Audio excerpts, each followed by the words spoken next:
Halo YouTuber semuanya, kali ini kita akan membuat bakteri merah atau yang sering disebut dengan PSB, fotosintesis bakteria. Nah, kali ini saya akan membuat dengan menggunakan media bahan yaitu air kolam. Nah, mengapa saya menggunakan air kolam ini? Karena saya sudah pertama menggunakan air beras, kedua menggunakan air hujan, ketiga menggunakan air minum, air bersih ya. Tapi keberhasilannya sangat jarang ya. Saya di sini menggunakan air kolam karena ketika saya menggunakan air kolam ini selalu berhasil. Pernah membuat dari awal menggunakan, karena sebenarnya iklim atau habitat dari bakteri merah ini juga tidak terlalu bersih, atau dia seringkali berada di tempat yang kurang bersih, seperti di dalam perut ikan, di dalam tinja, dan di dalam bangkai. Nah, kemungkinan inilah yang menjadi penyebab mengapa ketika saya menggunakan air kolam selalu berhasil. Nah, oke, kita langsung saja melihat videonya. Oh ya, sebelum saya lanjutkan video ini, yang belum subscribe tolong subscribe ya, agar saya bisa berkarya lebih bersemangat lagi untuk mengembangkan channel ini. Oke.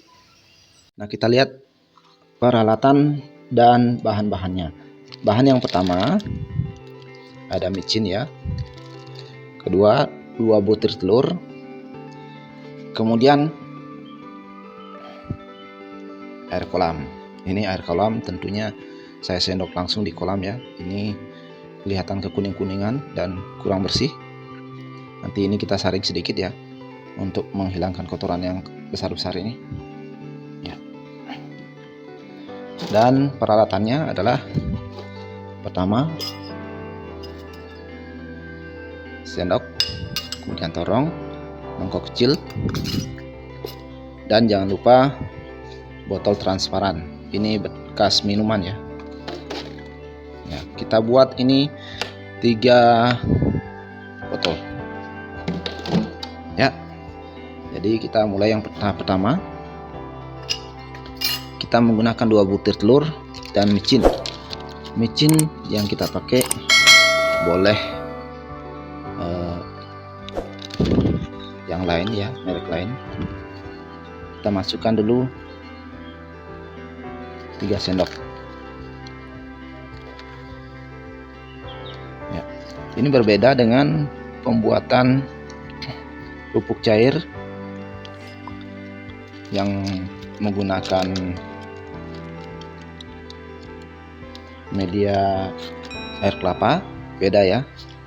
Kalau menggunakan media air kelapa, 1 butir ini, 1 butir telur, dia menggunakan 3 sendok micin. Itu beda lagi ya, bukan PSB. Itu media perangsang pertumbuhan.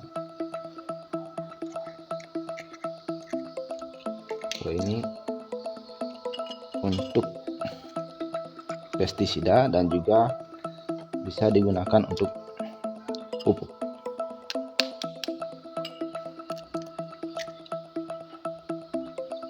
Nah, jadi untuk 1 butir telur kita memakai 1,5 sendok micin ya. Ini kita hancurkan dulu ya.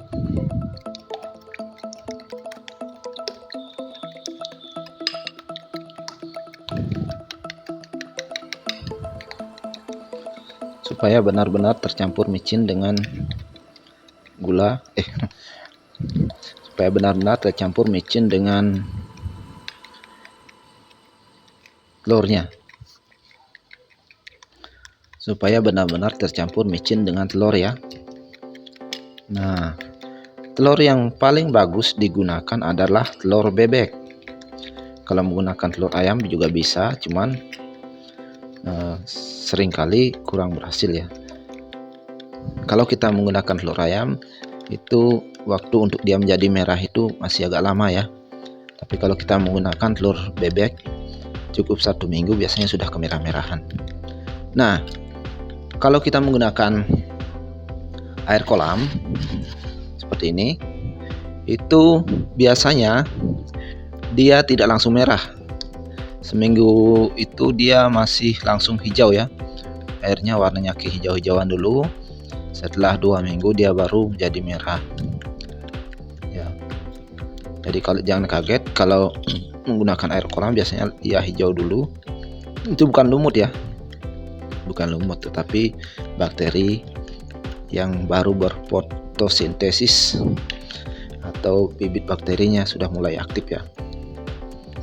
Nah, ini sudah selesai. Sekarang kita akan masukkan ke dalam botol. Ini akan kita bagi 3 ya.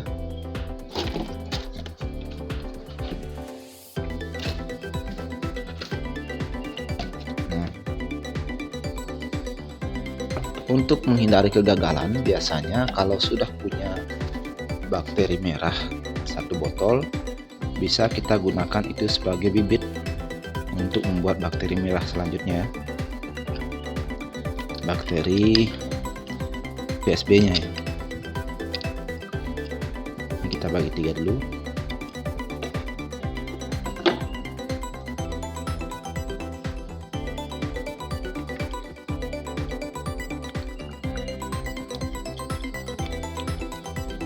Nah, perkirakan saja ya, tidak harus selalu sama ya. Kalau bisa ditakar sama lebih bagus sebenarnya, tapi tidak apa-apa kalau hanya diperkirakan saja bisa.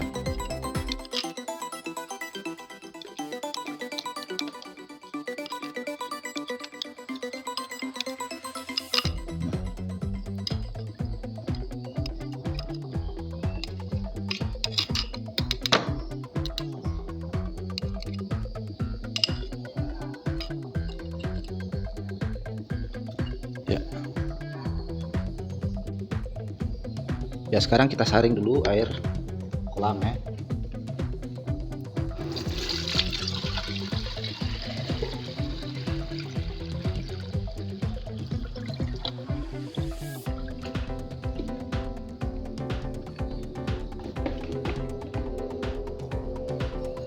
Setelah itu kita masukkan ke dalam botol yang sudah kita isikan tadi.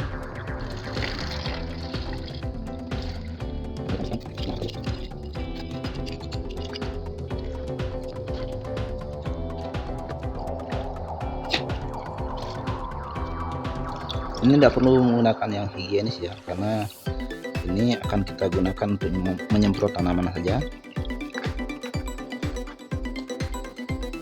Selain itu, yang diperlukan adalah bakterinya bisa tumbuh saja. Bakterinya bisa tumbuh. Ini di sini dalam air kolam ini biasanya sudah terdapat bakteri merah, cuman jumlahnya sangat sedikit ya. Jadi kita akan kembangkan supaya dia lebih berkembang biak lagi dan membuat air ini menjadi merah. Kita menambahkan nutrisi dari telur dan micin tadi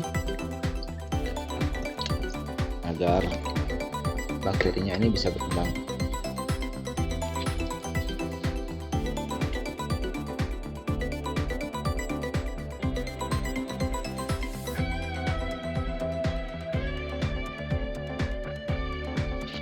Nah, proses selanjutnya adalah kita mengkocok ya, mencampurkan. Ini memakan waktu cukup lama supaya telurnya ini benar-benar tercampur.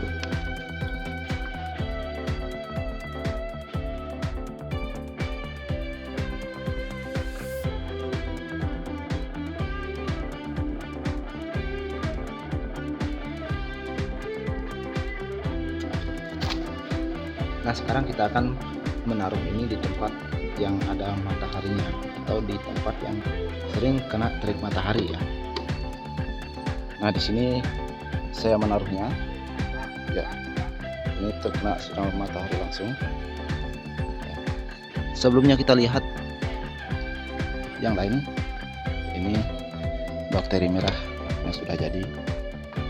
Ya, ini kira-kira umurnya sudah 1 bulan.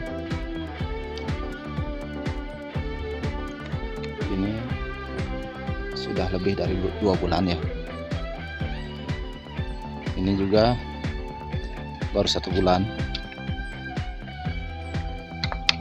Yang ini berumur 1 minggu. Ya, 1 minggu dia agak jernih ya warnanya. Ya, warnanya agak jernih. Tapi yang sudah sampai 1 bulan, 2 bulan ini pekat sekali. Nah, ada juga beberapa yang tidak jadi. Seperti ini. Ini tidak jadi. Dia airnya itu berlumut ya. Berlumut di dalam, tidak jadi. Nah, kalau yang sudah tua, sudah berumur 4 bulanan, ini dia. Sudah kehitam-hitaman. Nah, hampir sama dengan yang tidak jadi ya. Hampir sama dengan yang tidak jadi. Nantinya ini akan kehitam-hitaman, tapi nanti yang membedakan adalah bau. Ini kalau ketika kita buka ini tidak berbau busuk ya. Ini tidak berbau busuk. Nah, baunya apa ya? Seperti pesing-pesing. Ya. Kalau yang tidak jadi itu dia tidak merah dan ada juga yang kehitam-hitaman langsung. Cuman dia akan menjadi bau busuk. Oke. Seperti itu ya. Oke pemirsa, ini adalah bakteri merah ya. Kegunaannya adalah untuk menyerap energi yang terlalu kuat bagi tanaman. Kemudian energi itu digunakan untuk fotosintesisnya. Setelah itu energi yang didapatkan oleh bakteri ini juga disalurkan kepada tanaman kita. Seperti kita ketahui bahwa tanaman menyerap energi untuk fotosintesisnya itu adalah pada waktu pagi dan sore hari. Kenapa hanya pagi dan sore hari? Karena pada saat siang hari, energi matahari itu sudah terlalu kuat untuk fotosintesis tanaman. Jadi tanaman kita menghentikan proses fotosintesis pada siang hari. Nah, oleh karena itulah terlihat bahwa tanaman kita menjadi tumbuh subur karena proses fotosintesisnya terjadi selama 24 jam.